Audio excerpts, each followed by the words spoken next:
सोनम वांगचुक की बीवी डॉक्टर गीतांजलि ने सलाम टीवी से खास बातचीत की।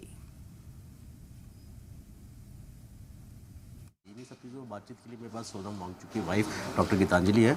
मैम, आज 4 से 5 दिन ऑलमोस्ट हो गया है, अभी तक कोई भी इंटीमेशन, कोई भी डॉक्यूमेंटेशन, किसी तरीके की कोई चीज़ आपके साथ किया गया? नहीं, मैंने कहा नहीं किया गया अभी तक। नहीं है।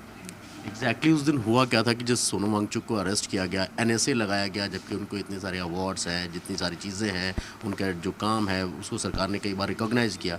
क्या वजह आपको लग रही है, क्यों उन पर एनएसए जैसी गंभीर धारा लगाई गई? क्योंकि वो एब्सोल्यूट पावर देती है ये धारा, और ये सडनली नहीं लगाई गई। ये काफ़ी देर से इसकी प्लानिंग चल रही थी। सोनम ने अपने खुद के वीडियोस में कहा है, और सबको ये पता है कि 6 शेड्यूल का उनकी आवाज़ बंद करने के लिए किया जा रहा है। हम इस क्वेश्चन को बार बार क्यों पूछ रहे हैं? My question is just this कि जब नंबर 1 आपका इलेक्शन मैनिफेस्टो था, तो फिर उस पर वोट लेके जीत के आपने ये क्यों नहीं किया? उनको आंसर देना चाहिए, हमें नहीं आंसर देना चाहिए। हमें 6 शेड्यूल क्यों चाहिए? हम तो जस्ट उनको रिमाइंड कर रहे हैं कि आपको ये करना चाहिए था। उनको आंसर करना चाहिए कि वो ये क्यों नहीं कर रहे हैं, वो कर क्यों नहीं रहे हैं। जो वो खुद नंबर 1 उन्होंने मैनिफेस्टो में लिखा था, तब क्या सोच के लिखा था? तब उनके पास एडवाइजर्स नहीं थे, या तब उनको नहीं डेवलपमेंट या प्रोग्रेस का पता था? ये तो उल्टा पड़ रहा है, उल्टा चोर कोतवाल को डांटे। सोनम जस्ट रिमाइंड कर रहे हैं कि आपने ये किया था, अभी आप ये बस पूरा करिए अपना वायदा। और उनकी इस बात को बंद करने के लिए आप हयाल को टारगेट कर रहे हो, सेकमॉल को टारगेट कर रहे हो, उनको टारगेट कर रहे हो, उनकी पर्सनल उसको टारगेट कर रहे हो। कई लोगों को डिटेन किया गया, इलीगल अरेस्ट किया गया, ऐसा आप लोगों ने बोला। कितने लोगों को अभी तक आपके ऑर्गेनाइजेशन से डिटेन या अरेस्ट किया? इसको कोई सेंसेशनल न्यूज़ मत बनाइए। पूरे लद्दाख में किसी को भी पकड़ के लिया जा रहा है। आपको इसके पहले उन्होंने बताया कि बहुत जनों को बिना कुछ कहे कस्टडी में लिया जा रहा है। उनमें से हमारे भी एक स्टाफ है, और ये ऐसा नहीं करना चाहिए बिना किसी कारण के। आपकी लास्ट टाइम बात कब हुई थी सोनम से? जस्ट उनके अरेस्ट के पहले आधे घंटे पहले। चलिए, बहुत बहुत शुक्रिया हमसे बात करने के लिए। साफ तौर पर कि जिस तरीके से सोनम वांगचुक की गिरफ्तारी हुई, अब सवाल कई खड़े हो रहे हैं। वीडियो जर्नलिस्ट राहुल के साथ सैयद मुबशर, जी मीडिया, दिल्ली। वहीं लद्दाख के एमपी हाजी हनीफा जान ने सलाम टीवी से खास बातचीत कर अपनी स्ट्रैटेजी बताई। मेरे साथ हाजी हनीफ जान साहब मौजूद हैं, सांसद हैं लद्दाख से, और ये इकलौते रिप्रेजेंटेटिव अगर मैं कहूँ एज ए सांसद के तौर पे तो लद्दाख से हैं। जिस तरीके के हालात लद्दाख में हुए, क्या कुछ कहना है उनके जान से?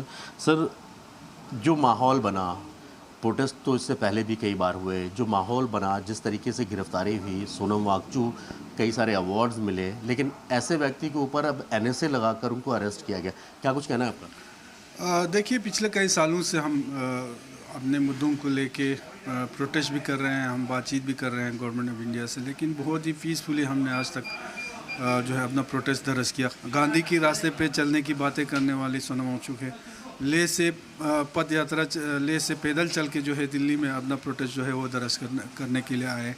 तो ऐसे इंसान को, जो एक एनवायरमेंटलिस्ट है, जो लद्दाख के जो माहौलियात है, पूरे देश में नहीं दुनिया में जो है इनका एक नाम है, तो उनके ऊपर इस तरह के जो एलिगेशन लगा कि इसको अंदर कराना, ये नाइंसाफ़ी है। शख्स एनवायरनमेंट के लिए लड़ रहा है और आज वही राजद्रोह के केस में जेल के अंदर है।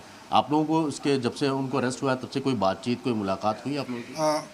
बिल्कुल बातचीत नहीं हुई, ना मुलाकात हुई है। ये बहुत ही बदकिस्मती की बात है, ना सिर्फ सोनम वांगचुक को, बल्कि एक तरीके से एक नैरेटिव फैलाया जा रहा है कि ये इसमें एंटी नेशनल एक रंग देने की कोशिश कर रहे हैं हमारे लद्दाख के लोगों को, नौजवानों को, जबकि यही लद्दाख के लोग हैं जिन्होंने वक्तन फ़वक्तन जब भी इस देश को ज़रूरत पड़ा, हमारे सेना के कंधे से कंधे मिला के जो है इस देश की सुरक्षा के लिए अपने कुर्बानियाँ दी है। और आगे भी पूरे लद्दाख की आवाम ये जज्बा रखते हैं कि चाहे जानी माली जिस तरह के कुर्बानी इस देश के लिए देना पड़े, हम देने के लिए तैयार है। लेकिन उस इलाके के लोगों को इस तरह का जो नैरेटिव फैलाना, ये मेरे ख्याल से बर्दाश्त से बाहर है। एडमिनिस्ट्रेशन कहना है कि ये इन्फॉर्मेशन पहले से थी कि इस तरीके के हालात बन से था, तो ये बिल्कुल होना ही नहीं था। फिर तो सुबह से वहाँ कर्फ्यू क्यों नहीं लगाया आप लोगों ने?